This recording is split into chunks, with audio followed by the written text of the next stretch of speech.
Good morning, ladies and gentlemen, and thank you for joining us today for this multi-asset update with Bastian and our CIO and Rupert, who is co-head of our multi-asset funds. Today we'll be covering the Ukrainian crisis and the ongoing effects on the global markets, China and the impact of the reemergence of COVID on financial markets and the economy, monetary policy tightening and the effects on asset classes, the impact of the new higher offshore investment limits and using currency hedging to reduce volatility. Then we'll wrap it up with a quick performance overview of the balance fund and the current positioning. As with all our webinars, please feel free to ask the questions throughout the webinar on the Q&A function. I've disabled the chat function at this stage. We'll try and get to as many of those questions towards the end. We have applied for CPD points and we'll be sending out the certificates once we get the approval. Bastian, without taking up any more time, I'll now hand over to you. Thank you. You are on mute, Bastian. Sorry. Yeah, thanks also from my side to everybody for once again joining us and yeah, making the time. We're going to cover exactly as Davi said, a little bit of a quick intro on the balance fund, and then we're going into four major macroeconomic themes, which we think are really going to be important to what is going to impact markets. And then after that, we're going to have a recap in the very end. We're also going to touch on our views, so we're going to make it quite dynamic in terms of like where we go, depending on where the interest of the audience lies. Okay, to just start off, I'm going to drill into our investment philosophy. As said, this is going to be really quick because by now you really know Prescient well, you know the Prescient Balance Fund well. So I don't want to waste too much of your time, but if we speak about Prescient and our investment philosophy at Prescient, we definitely have to speak about systematic investing. We've seen this before. We are very rational, we are rules and evidence-based, and we are data-driven. So we do process more than 100 million data points every day. And that's a lot of information, and we kind of unashamedly claim that this gives us a little bit of an information edge, because obviously in our world, which we think is very data-driven, the access and the ability to process information in a timely manner is really what sets you apart. And we do strongly believe that this is part or the main driver of the success of our balance fund. Okay, so all of this leads to unbiased decisions and clear strategies and processes. So clear strategies and processes, we know in the morning what to do. So if we come into the office, we're actually not making a lot of big decisions for today. Our models are already there, our analysis is done, everything is calculated and processed during the previous night. The decisions we are making today are more forward-looking. Those are the decisions which make sure that going forward, our models will continue to capture everything, but the decisions on the day are unbiased and not clouded by emotion. Okay, all of this creates consistent long-term outperformance. I know consistency is an overused currency in our industry, but we're going to show you just now what that means. Okay, we are strong believers in long-term asset allocation, so we are convinced that investment policy dominates investment strategy. So we don't really believe in market timing. We don't believe in security selection, especially not in the equity space. So what I'm trying to say is we are fully active. We have a strategic asset allocation which is dynamic, which adapts also to changes in regulation quickly. We're going to touch on that today. We have already moved 45% offshore, which is where we see the long-term strategic optimal. But we also do TIA trades. So we do basically tilt towards asset classes which we favor over others. So right now we favor SA equities over DM equities, but I guess you still have to know where your strategic optimal is, and that's basically what is stated in this statement. We don't stock pick simply because it doesn't work. So that has nothing to do with not being active. We don't stock pick because it's not explaining your long-term return, i.e. it's not a driver of your long-term investment success. Okay. We are driven by consistency, so we don't want to just be on top. You can see on the screen that our balance fund has done pretty well since inception of the fund. We are in the top decile, so the concept has worked. But as we always mention, for us, it's almost more important to focus on the journey. And focusing on the journey, what we want to showcase here in this chart very briefly is just a percentile ranking against the CISA high equity peer group. So if you are at the top, and this is a 1-year rolling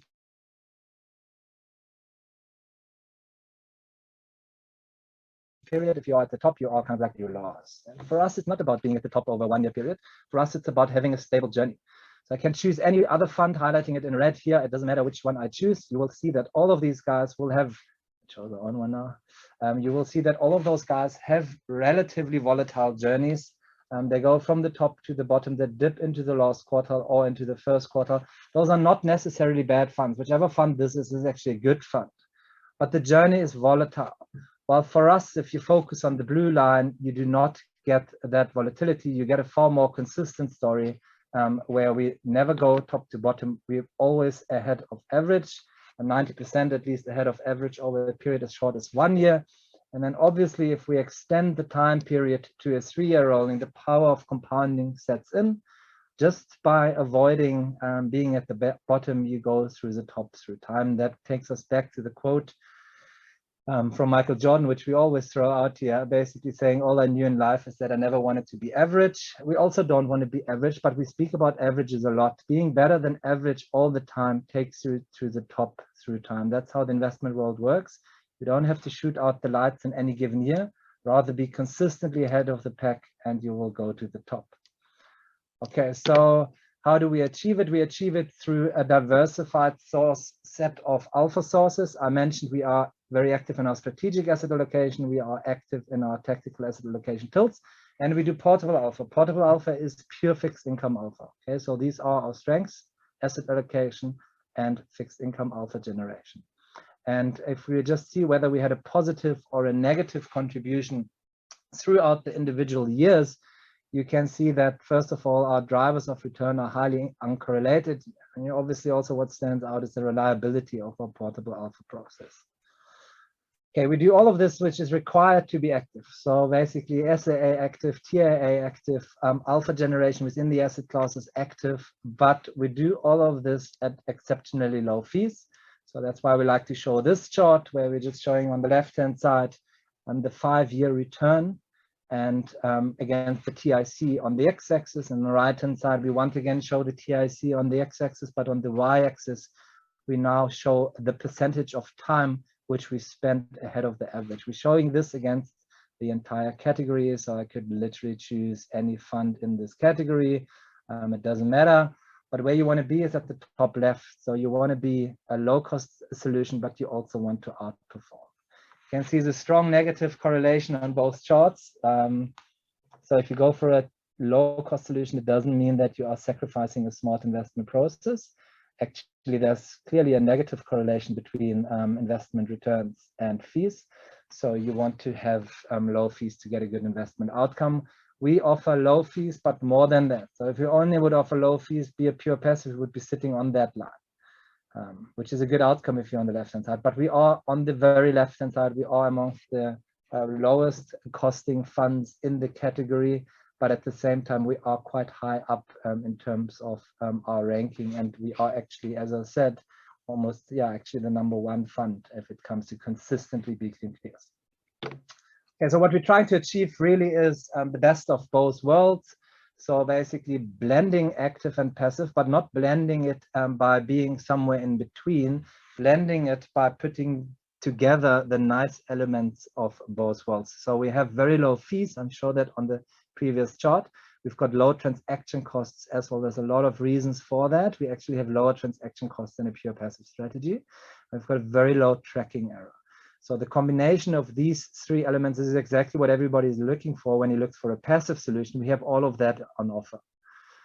Okay, if you're looking for an active solution, you're looking for within asset class alpha. We do that, focusing on the fixed income space because that's where it's actually working.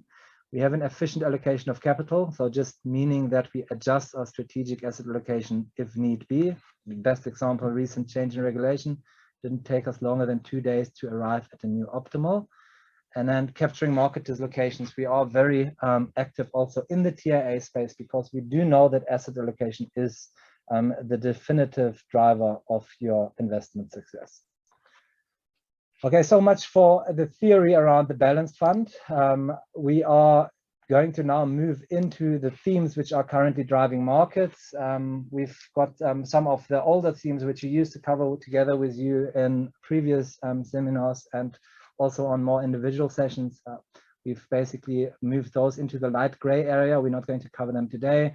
Our focus today is going to be on the Ukrainian crisis. It's going to be on the impact of COVID, especially with China's zero COVID policies. We're going to speak about the Federal Reserve and the yield curve control. It's not really that, but the impact of the Federal Reserve on the yield curve, which the Federal Reserve is using. And then in the end, which is not on this screen, we're also going to speak about the implications of the change in offshore regulation. The reason why this is not on the screen is because we don't see it as a global theme. It's more a research piece which we have conducted to take us to the long-term strategic optimal, and Rupert is going to cover that. Okay, as mentioned earlier, quickly starting with the Ukrainian crisis. So as always, when we speak about the Ukrainian crisis, we are of the view that the impact on the markets is not going to be all that severe. So one has to take that with a pinch of salt, and especially if one starts to downplay the situation in the Ukraine, we must be very careful. So we're not downplaying the humanitarian impact and the basically extent of the catastrophe that is more than severe, and we're very touched by that. Having said that, we are not here to assess that right now. We are here to assess the economic impact. And from an economic point of view, our take has always been that the Ukrainian crisis is not going to be a transmission for markets. Okay, so a couple of reasons for that. As you know, we are driven by 4 factors. I think capital markets generally are driven by valuations, economics, financial conditions, and sentiment. Okay, so in the sentiment space, we do see a little bit of a wobble, driven partly by the Ukrainian crisis, partly by still very pronounced supply chain issues, partly driven by potentially slightly tighter financial conditions. But that's one thing. So the sentiment will always be volatile. The valuations I'm going to ignore for now. I mean, we do know equity markets, especially in South Africa, remain cheap. So how can we be negative driven by the Ukrainian crisis? It can only be due to 2 factors, the global economic impact or the impact on financial conditions.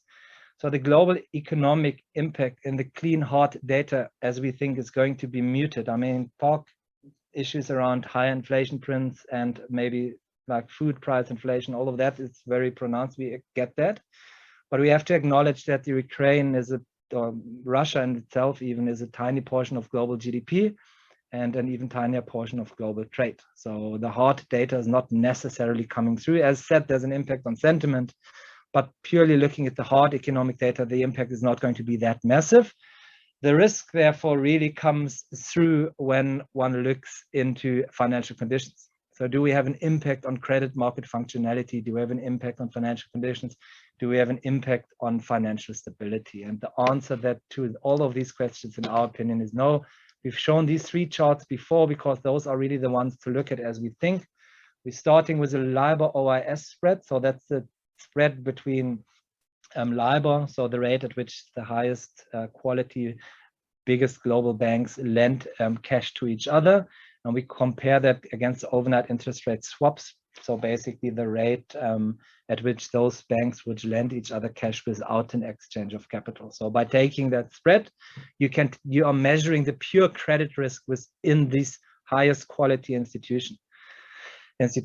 So you can see the spread is mostly hovering closely to the 0 line. That's where it theoretically should sit if there's no credit risk between those biggest banks. You can see a spike then obviously during the great financial crisis. You see a small spike during the European sovereign debt crisis. You can pick up the taper tantrum. You can see quite a bit of a spike during the COVID crash, although that was reverted reasonably super fast, which is probably a part of the reason why markets rebounded so sharply. But what we've seen during the Ukrainian crisis has really been something which is not all that pronounced. So I'm going to zoom in a little bit just to showcase that. And importantly, we actually have moved back down to very close to the 0 line, actually back onto the long-term average of this spread. So just trying to say financial stability measured by credit market functionality amongst the biggest banks is not at risk. So the whole story about European banks maybe being exposed to default risk, forget about that. That's off the table. Okay, so let's take it one step further and look into credit markets more detailed. So now we're looking at global corporates and we're measuring the spread against US Treasuries. So now we're looking at longer duration assets and the impact on like the Apple and the Microsoft and the Netflixes and what the impact on their credit quality has been so far. Again, you see the major shocks, quite pronounced moves, especially here, once again, European sovereign debt crisis, COVID, you can see even here, burst of the dot-com bubble. Once again, we see that during the Ukrainian crisis, a little bit of a spike, but also quite fast recovery. So credit markets still not at risk. And last but not least, I want to measure financial stability directly by looking into the cross-currency basis. So we're looking at the the spread between floating to floating rates from the euro to the dollar. Theoretically, again, a spread which should be very close to the zero line. And you can see on average, we have a 28 basis point spread. Have we moved below that? So do we see a bigger cross-currency basis? Yes, we do. But is it all that pronounced? Not really. And this is just one of the three metrics which is flashing a little bit orange, if I may put it like that. So long story short, from a pure financial conditions point of view, not too much to worry about when we look into the Russian-Ukrainian crisis. And to be very clear, we don't want to sound complacent around it. So we obviously monitor the situation very carefully. Obviously, it's something which is impossible to predict, especially for us where we don't make predictions on politics. We're not going to make a statement that it's all going to be resolved or not resolved. But what we go by is the hard measurable data, and by looking at the data, looking at the impact which it is having on financial markets, so far the effect is muted. We will change our view if the circumstances change, but not because we are guessing that something will change, more because we can pick it up in the evidence. Okay, so that's our take on the Ukrainian crisis. From here, we're going to go back basically into the overall themes, and I'm going to hand over to Rupert to cover the next one for us. Great, thank you, Bastian, and thanks all for dialing in today. Okay, so that just puts into context the Ukrainian crisis and how we're thinking about it. Do we think it's a massive deal? Not necessarily for financial markets.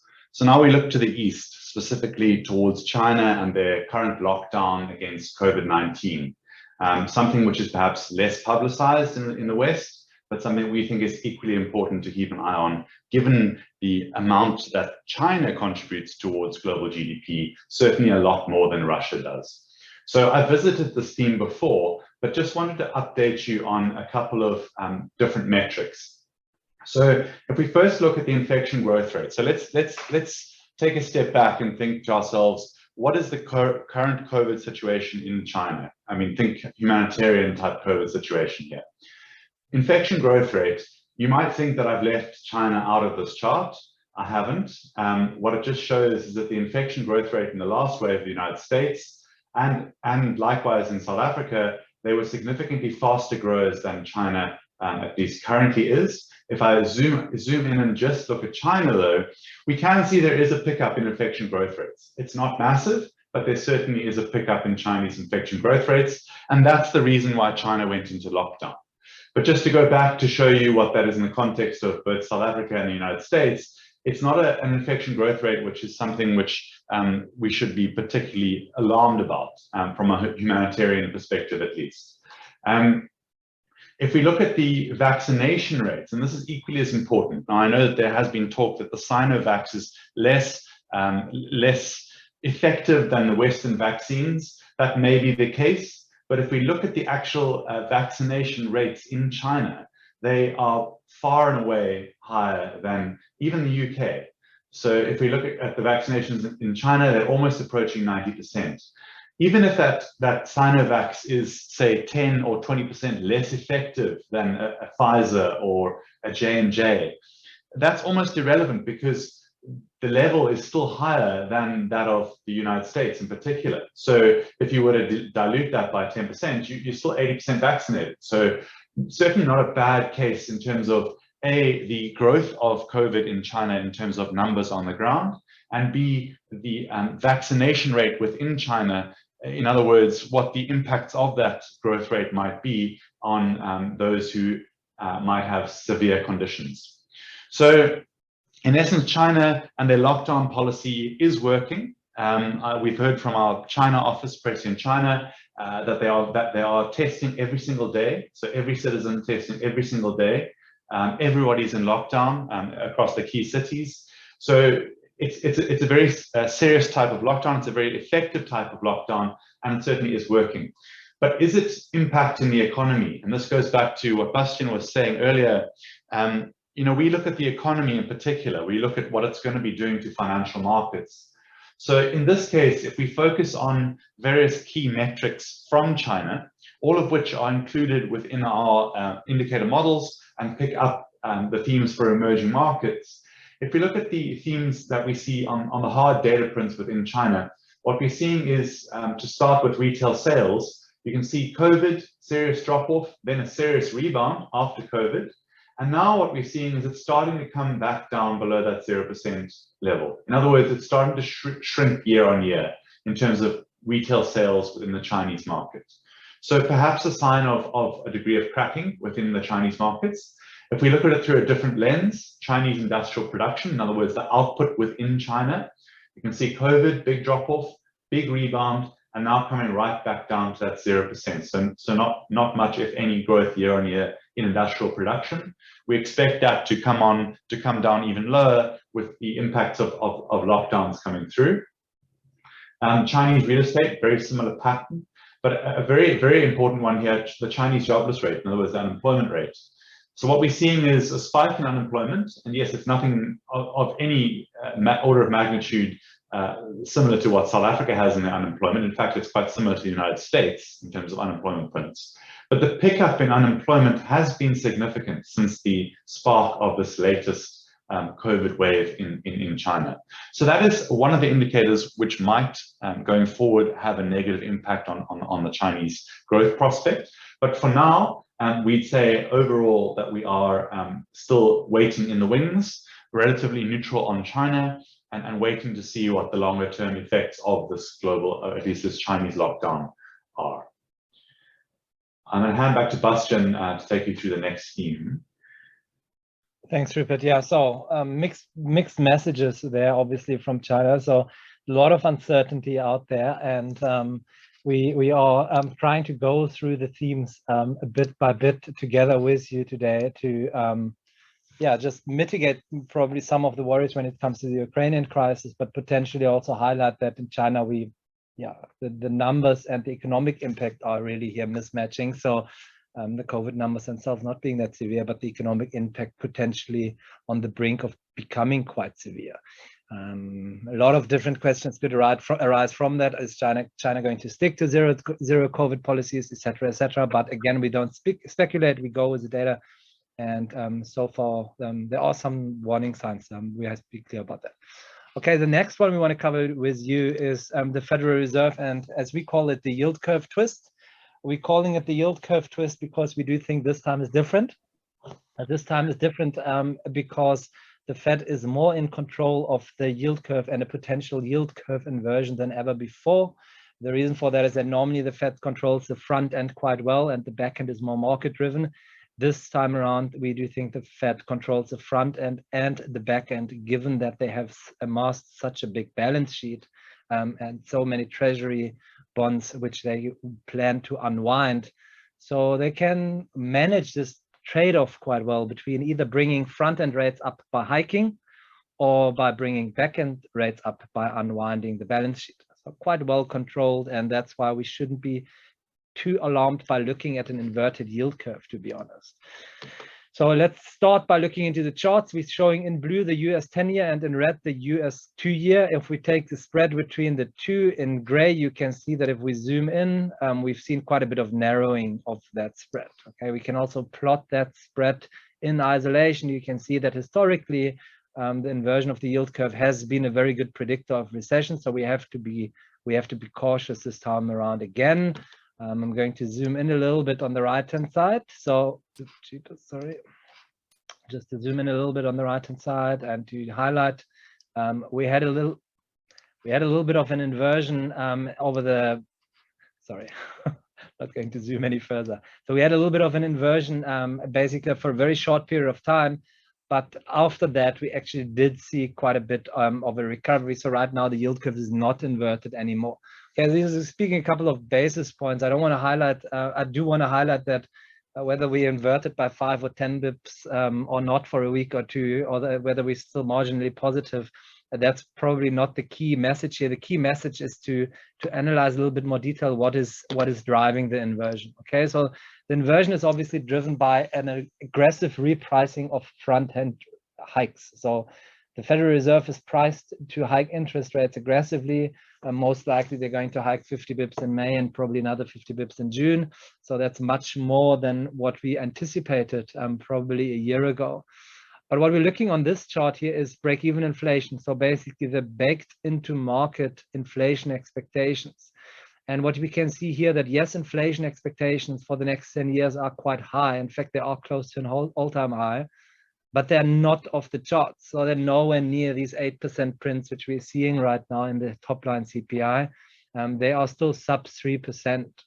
Okay, so then you have to also take off an inflation risk premium here, so which tells us that there's probably a market expectation of 2.5% of inflation in the States. So the market doesn't really believe that inflation is going to stay up there. And these, we know that as a matter of fact, these are the metrics which the Fed is focused on most. So why does the Fed then hike so aggressively? Because they communicated that they're going to hike.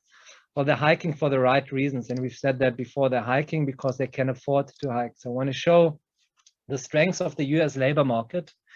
We're going to go back all the way to the 70s here, and then we're going to showcase the 12 months moving average of initial jobless claims.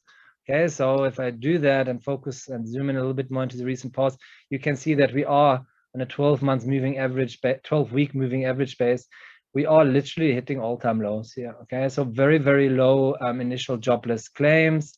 I can actually even take this one step further by looking into the continued claims. So this is now the people which are continuing to stay out of the labor market. Again, we are hitting a very low unemployment indications for very low unemployment levels, very low unemployment claims. And you might have heard a lot about job openings. So if we look at job openings against the unemployment rate, we are standing at an all-time high. So basically for each and every American who's looking for a job, there are actually 2 jobs open.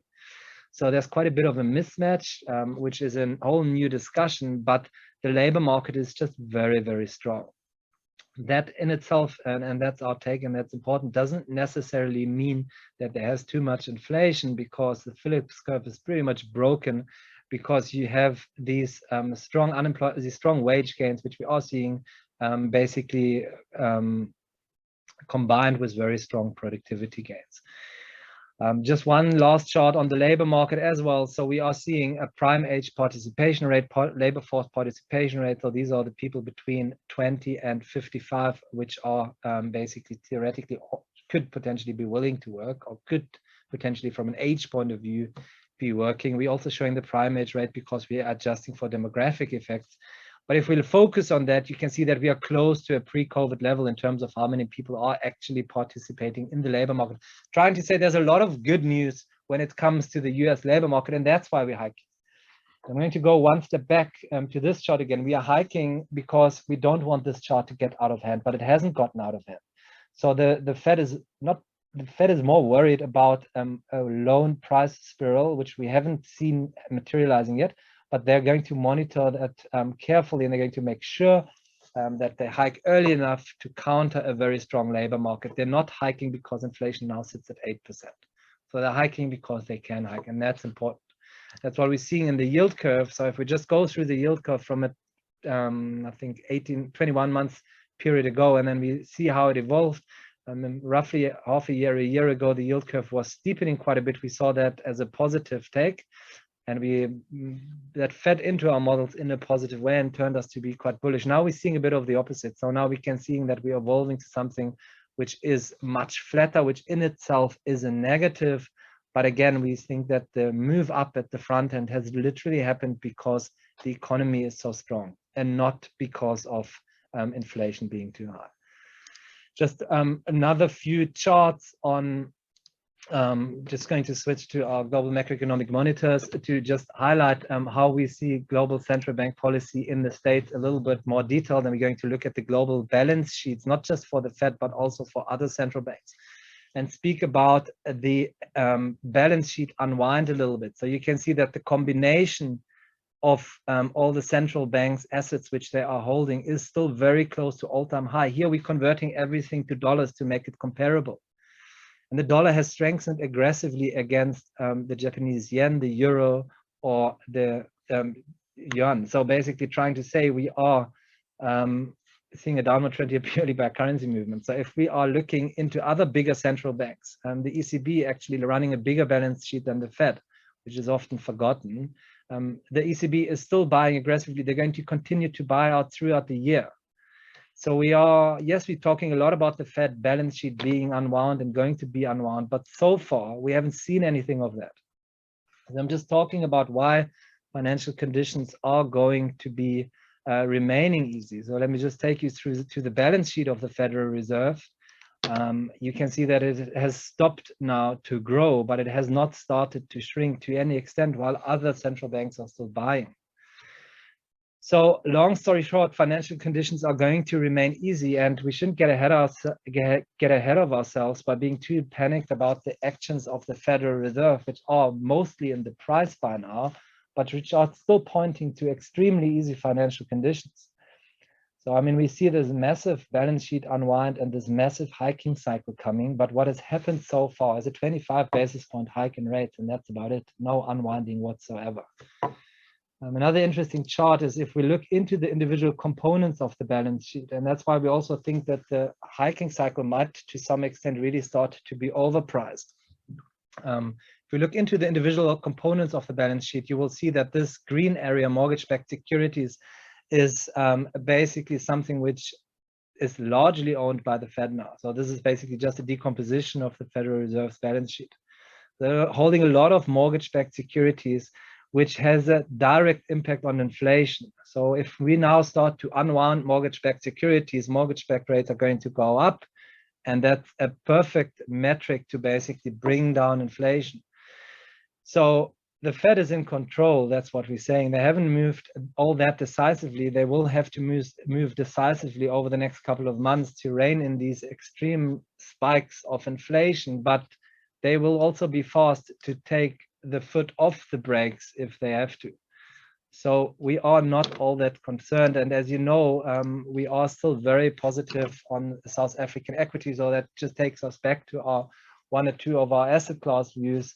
And that is driven by a few factors, one of them being attractive valuations, one of them being, as we still think, positive economic environment, but then still easy financial conditions.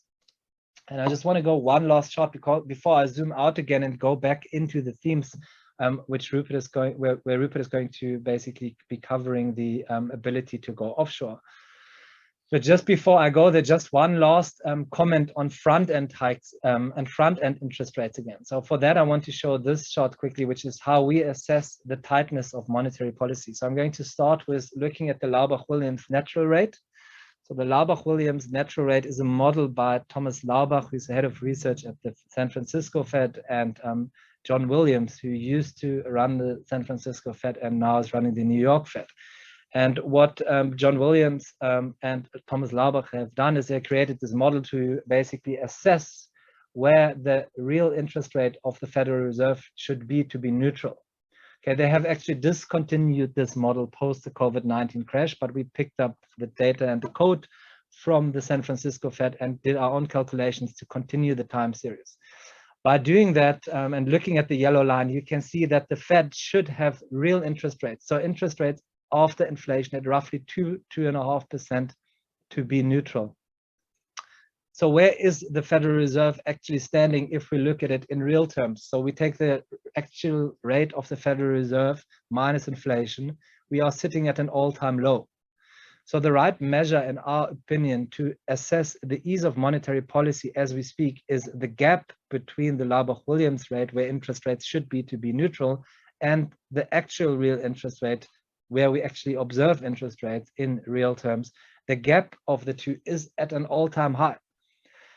So what I'm trying to say is we can talk a lot about tapering, we can talk a lot about hiking cycles. The crude reality is that as we speak in real terms, we are looking at recordly low interest rates and extremely supportive financial conditions. So this will change. We are well aware of that, and it will bring down our positive view on equities, potentially back to a moderate overweight, maybe even to a neutral, or if need be to an underweight. But it will be at the right time, and we're not going to get ahead of ourselves when assessing these things. Okay, so out of the themes again, and this is where I'm going to hand over to Rupert again, more into a little bit of research on offshore regulation and the increased allowance to take 45% of our balanced fund offshore. Great, thanks, Bastian. So we've started with very much a global outlook on 3 core themes, which we believe are driving or indeed are not driving markets at the moment. Specifically the Ukraine, and is the crisis applicable towards financial markets? We believe not so much as perhaps other market participants might be thinking. Then China, it's an unfolding situation which we continue to monitor. The economic environment certainly looks like it could be turning negative, and it's something that we will pick up within our models. And then Bastian covered the Fed and global monetary policy and what we think about the ease of monetary conditions and whether it's the right time to hike. But now I'm going to bring it back onshore and into a bit more of a technical outlook on the changes to regulations. Very, very important, in particular for our multi-asset funds that are Reg 28 compliant. The SARB, the Finance Minister, CISA, they've all come out with a confirmation that you can now go to 45% offshore. So a massive shift change within the multi-asset space, and something that we believe warranted some very good research to put into what should we be doing, which we have done. As Bastian mentioned, we have shifted towards the full 45% offshore allowance, and I'll show you exactly why.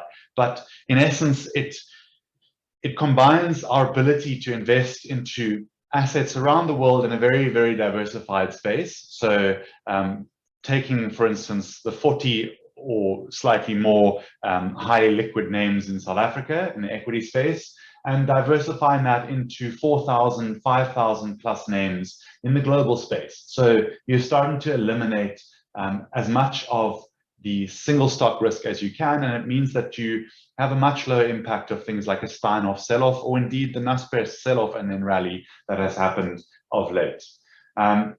So the previous regulations allowed you to take a 30% offshore exposure as well as a 10% Africa, excluding South Africa exposure. Not many people took this because of the liquidity constraints. So what we generally saw was around 27% on average allocation amongst the peer group towards offshore allocations within the multi-asset high equity peer group. The ability now to go offshore has shifted to 45%, and that is ambivalent as to whether it is in Africa or in South America or wherever it might be. So you can do 45% global exposure at the maximum, which implies a 55% minimum towards South Africa. So the question then comes, what is the new optimal? What should we be seeing within multi-asset portfolios, and should they be using up the full 45% allowance? And you will have seen a lot of commentary from our peers over the last couple of weeks, most of whom are not using the full 45% allowance. And that's a fair point. We too would not use the full 45% allowance, primarily because of the volatility profile that you get exposed to when you invest in dollars and your fund is priced in rands. So in a sell-off, you might have a great diversifier in the rand. It's happened many times in sell-offs, but it also has happened or hasn't happened in sell-offs. Think about the most recent sell-off, a commodity-driven sell-off. The rand actually strengthened. So my point being that whilst the rand can be a good diversifier in sell-off, you participate when the rand blows out from, let's call it 14.50 to 16.17 to the dollar, but then you also participate on the way back. So the rand being a mean reverting type currency, due to the fact that you get extremely high yields as an offshore investor in South Africa right now, sitting in the region of 10% in real terms at the 10-year point on the curve. That just means that it's too attractive as a carry trade for investors not to take up that trade. So that generally lends itself towards rand strength. So in that trip, you've participated in the strengthening of your portfolio because of the sell-off in the rand, and then you've participated in the weakening of your portfolio because of the recovery in the rand. What we believe, though, is that currency hedging is an essential tool within this new environment. And it's something that we've done for quite some time. And I'm going to put it in a very sort of simplistic term, but it means that you simply don't participate in that volatility cycle at all, right? So if you were an investor sitting in rands, you bought dollars, you bought US equities, and you made 10% on US equities, fantastic. You got your call on US equities right. You had a bullish call on US equities and it came right. But at the same time, you're exposed to a variable currency. And you can make a loss of, let's say, 20% on the rand at the same time as making 10% on your US equities. And as a net result, you lose 10% on your overall trade. So it's very important to separate the two. And you can do that via various different mechanisms, but we do it primarily through forwards, where we hedge out the exposure to the rand-dollar exchange rate completely, which means that you buy the US equities, you gain your 10%, and you just don't participate in the currency at all. So very important, we believe, to separate those two into two very different levers within portfolio construction. What does that look like from a risk perspective? So simplistically put here, if we put on the y-axis the risk as proxied by volatility, so the risk of your journey. If we look at the unhedged exposures, what we're seeing here is fixed income exposures, which are a real roller coaster. So you're looking at US bonds at 18% volatility, really not worth investing in, and something which we generally don't see peers investing in. The classic is that you invest your offshore exposure into equities, you keep your cash and near cash onshore to fund short-term liabilities. Great if you can't currency hedge. But if you do currency hedge, then you experience volatility profiles which are very like those that you would experience as if you were a dollar investor, which means that all of a sudden these offshore fixed income instruments in particular become very attractive for a multi-asset portfolio in South Africa. It's not quite as stated within the growth assets, but there certainly is a reduction as well. The point being, if you have this tool within your toolbox, you can improve the opportunity set of a multi-asset fund to branch out into offshore fixed income and to allow you to participate in offshore asset classes without participating in the roller coaster that is the rand. So in summary, what we've done within our flagship balanced fund is we've taken the previous allocation, which was roughly 40% towards SA equities. It had the full 30% offshore, but hedged out 5% of that currency exposure. So the naked currency exposure was 25% towards the dollar-rand exchange rate. And we simply rerun the models. This model is, of course, a very long-term outlook. So it's not saying that we're going to take a bullish or a bearish view on South African equities. That might be the case, and I've seen a lot of peers saying we're not going to go offshore right now because we're bullish on South African equities. And what our philosophy is that's almost the wrong way of going about it. You should take it the other way around and say, where should we start and make that foundation of the portfolio that is the highest likelihood in the long run of achieving that CPI +6 return target for the client. And then once you've got that foundation, you take tilts away from it into overweights or underweights into asset classes. So what that means for us is our new portfolio takes the full 45% offshore exposure, but it hedges back 20% of the currency exposure, which means that you've got a naked exposure to the dollar of 25%, which is exactly the same as what we had before. And this still keeps in mind that we want to be peer group cognizant. So what we're trying to do here is to build you a fund which is very similar in nature to what the peer group does, but does it in a more efficient manner and adds that consistent alpha profile through time.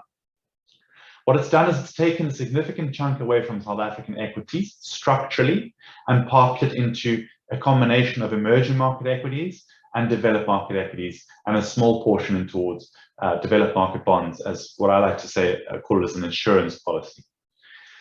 At the moment, we are bullish on South African equities, so that 25% goes to 30%. But the point being that structurally, we think it's much more efficient to have a portfolio like this one, where we have a lot less concentration risk towards South Africa, and we have a lot less concentration risk towards single stocks in particular within South Africa. And we spread that amongst the 4,000 plus names in the MSCI emerging markets and MSCI world indices to give you a much broader global perspective on equities. The net result is that that reduces the portfolio volatility by around 1% and a much higher likelihood of delivering that CPI plus 6 through time within client portfolios. Similarly, on the defensive side, so this is our low equity offering, essentially the sister fund to the Prescient Balanced Fund. We've also taken the full 45% offshore exposure. We've hedged even more of the currency. In this case, 30% of the currency is hedged, and that leaves a naked dollar exposure of 15%. And it just means that we have exposure towards those broader fixed income asset classes, developed market bonds, developed market shorter duration income assets, which gives you that diversification, which is much needed within the sector and takes you away from having the near cash and fixed income assets almost entirely in South Africa. So those are the two changes that we've made. We traded towards those changes literally on the day. It took us, we went through the research process, we found the new optimal portfolios, as Bastian mentioned, and then we traded towards these portfolios on the day before the end of March, such that we can get ahead of any selling pressure that we might see in South African markets, and to re-optimize the portfolios to what we think is the new normal within multi-asset offerings in South Africa. Thanks, Rupert. Yeah, with that, we're going to kind of like wrap up and just do a little bit of a brief summary. But I just want to highlight, obviously, this is all good news. So for us, we do think that the ability to go offshore more aggressively is just a win for the South African saver, and the ability to move your pie chart around more flexible is a win for every fund which is focused on asset allocation. In fact, we do think for us within the balance space, for us within Prescient, this is a massive thing, because obviously now asset allocation once again becomes more important, while at the same point in time your stock picking around the small concentrated market in South Africa becomes even more meaningless. So it plays into our favor, but it's exactly down our LA. But I just want to highlight that it is generally a good messaging from the government to basically move towards a more investor-friendly market, and the South African saver should be benefiting from that. Okay, I just want to recap quite quickly how of everything which we spoke about is coming to life in our balance fund. So obviously we have a dynamic strategic asset allocation. We have already adapted to the ability to go offshore. We're now 45% offshore, which is great. So massive allocation to these global equity markets, which gives us the long-term growth path which we desire, and we are not necessarily now tied to 2 or 3 stocks in South Africa, which might be attractive right now, but those are exactly those idiosyncratic risks which you do not want to get compensated for through time. A lot of windfall here, whether Naspers runs or whether resources run. That's not the call we want to get right. We want to have a diversified global portfolio through time, and then for that you have to take out a little bit of the currency hedging. Currency exposure. Tactical asset allocation tilts. The second reason why we think we will beat a pure passive strategy, for instance, we are very active in the TAA space, strong overweight, for example, for SA equities, and underweight actually for DM equities tactically. Again, this shouldn't be clouded with the strategic asset allocation. We overlay this over the strategic asset allocation. But a lot of comments coming out that you shouldn't use your full offshore allocation because you like South African equities tactically more. This is a perfect example of blending SAA and TAA, which you should not be doing. So we have a strategic view, and on top of that, we move into a tactical tilt, but you should always basically differentiate between the two. We do that, so we've got those 2 edges, a dynamic SAA, a dynamic TAA. We do portable alpha in the fixed income space. I've shown it in the previous chart. The balance fund is around for 8 years now, 8 years of positive contribution from portable alpha. So one of our most reliable sources of alpha, because it's not dependent on us picking the right shares. It's a clean risk premium extraction from the fixed income space, which is just working much, much better. And then last but not least, I've shown these charts before. Everything we are talking about, we are doing at exceptionally low fees, not because we don't like to earn a fee, but more because we understand the numbers and we are just aware of the fact that low fees are definitive of your long-term investment success. If you have your fees too high, you can't succeed. It's impossible. You can see it on this chart.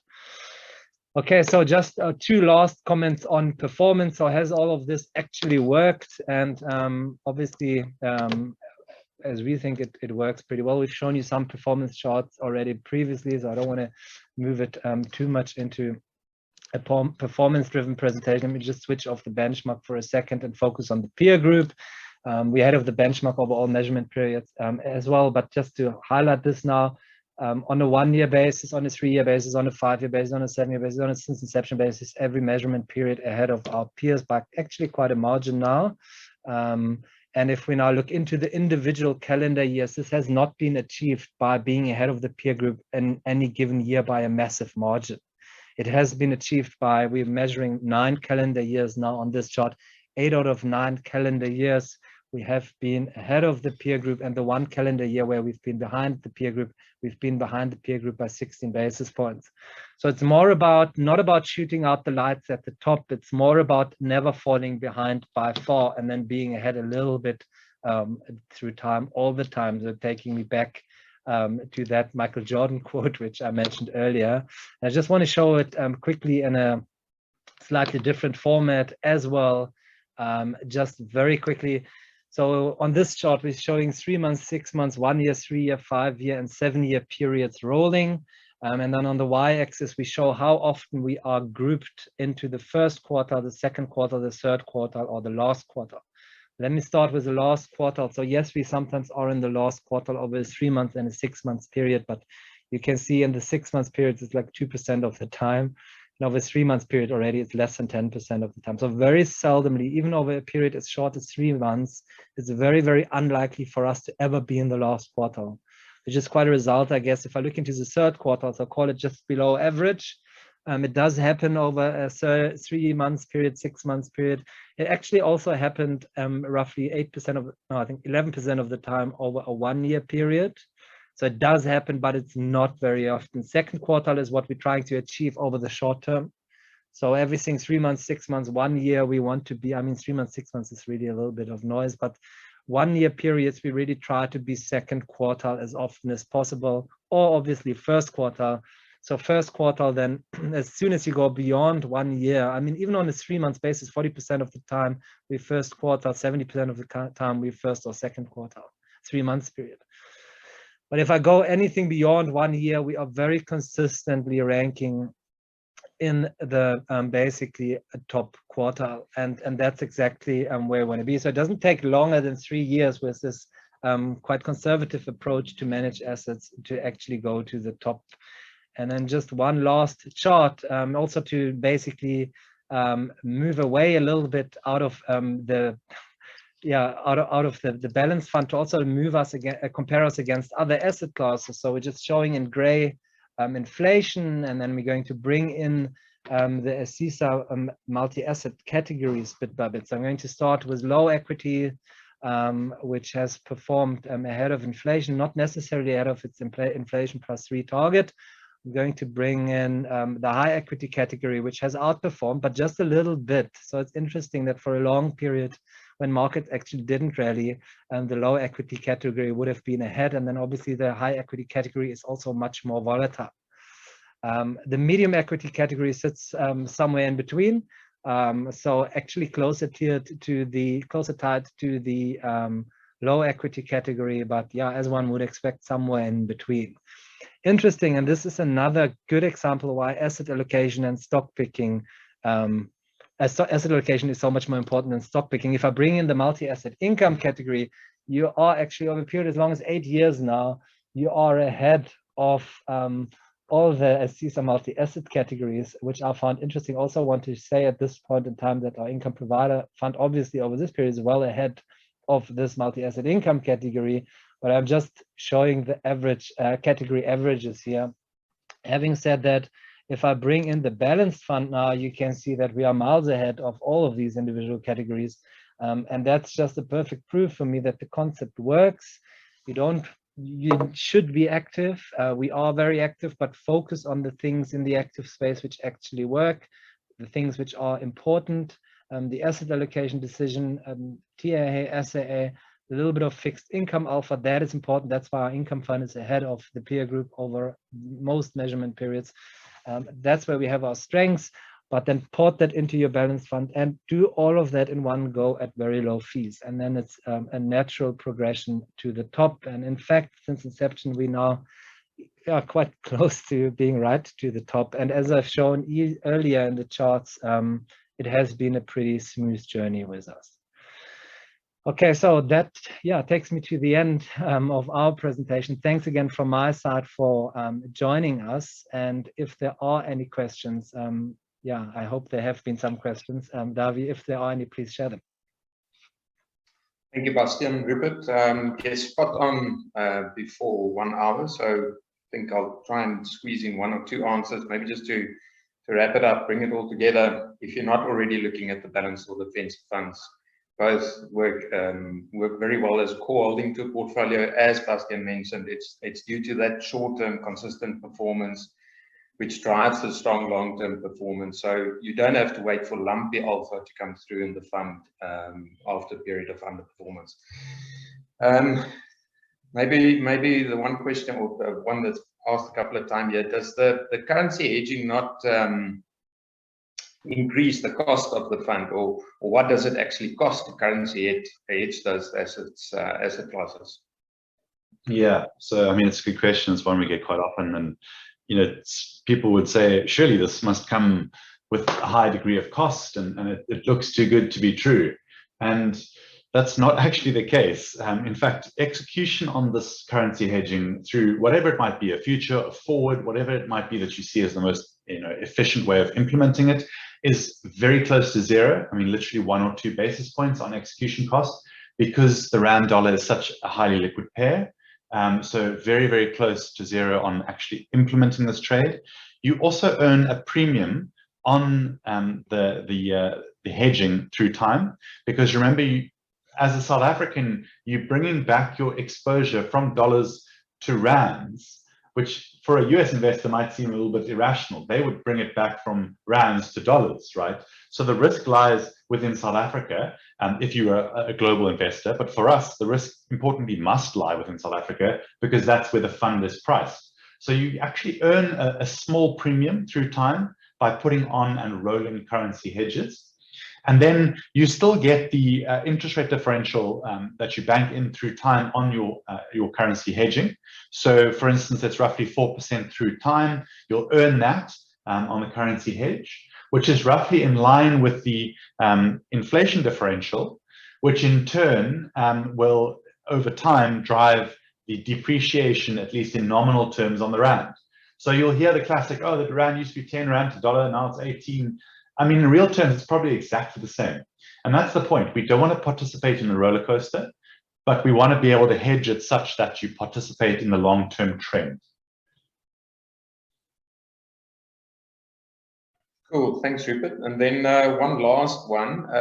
Can you give us a breakdown of the instruments you use to get your exposure to EM equities and SA equities? I think EM you can throw in there as well.